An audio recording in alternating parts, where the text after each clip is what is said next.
While some of the earliest wars of the Republic saw the use of truly massive warships like the Piastea Crusades, or even the more recent Great Hyperspace War, the Mandalorian Wars and Jedi Civil War around the time of Knights of the Old Republic tended to see much smaller ships overall, especially on the Republic side, where the iconic Hammerhead began to form the backbone of the Republic's fleet. Having higher numbers of smaller ships was a lot more flexible in some ways, but being able to properly coordinate defenses between so many ships became the new problem of the day. Enter the Inexpugnable class tactical command vessel. Developed in the lead up to the Mandalorian Wars themselves, which broke out in the year 3964 before the Battle of Yavin, after some prior raiding by the Mandalorians, the Inexpugnable was the largest vessel in the Republic fleet at the time, at least in terms of ships that weren't just holdovers from earlier eras. While initial comic appearances and concept art intended the ship to be somewhat smaller, the Knights of the Old Republic campaign guide by Wizards of the Coast for the tabletop RPG series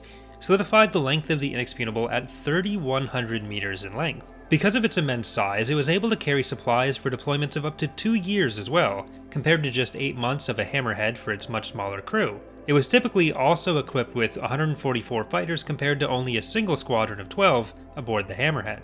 As with any fighter numbers, these are just kind of typical outfits. In a fully mobilized fleet, it was probably possible to have many more than that. The Inexpugnable, while powerful in its own right with its 2 underslung pods having 3 massive turrets each, along with many other supplementary weapons and tractor beams, was primarily intended for the role of a command vessel. The Van Valis Systems computer conglomerate developed a massive computer for the ship, allowing it to coordinate the fire of not only itself, but up to 64 other Hammerhead cruisers, which actually kinda seems like a small number, but whatever. The first vessel of this line, the Swiftsure, was built as a proof of concept, with less than half a dozen total Inexpugnables being built by the outbreak of the Mandalorian Wars. The most famous of these vessels is the Courageous, commanded by Captain Saul Kareth, who you may recognize as the admiral serving under Darth Malak in the Knights of the Old Republic Sith Navy. He'd risen to fame hunting pirates on the Reciprocity, an Axehead-class frigate, and was touted by many as a rising star in the Republic's navy. Kareth and the Courageous were defeated at the Battle of Sirocco,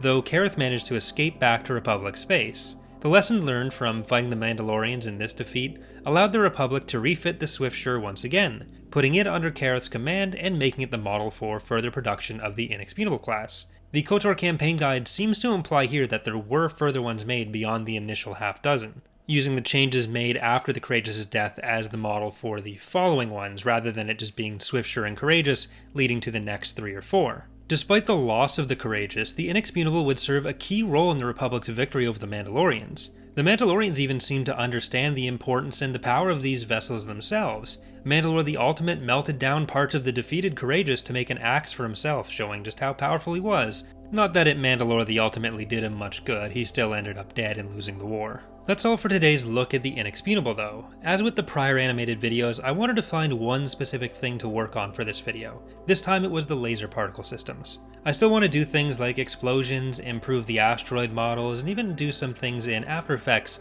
like info cards to add another layer of information to the videos, and soon we'll be able to get into full battle recreations. If you've enjoyed this one and want to check out the prior fleet breakdowns if you've missed those, or any which have come out since this one, there will be a link in the description to the full playlist. My goal is to have the first battle recreation done in September hopefully, so we'll see how that goes. I'd like to thank the Empire War Expanded team once again for allowing me to use their models in these videos. The Hammerhead was modeled by Terrible and textured by Sky, the Kandosi model I've used here was also both modeled and textured by Sky, and the Inexpugnable model was modeled and textured by myself. Either way, hope you've enjoyed the video, and if so, consider leaving a like or subscribing for more. Thanks for watching, and I hope to see you next time.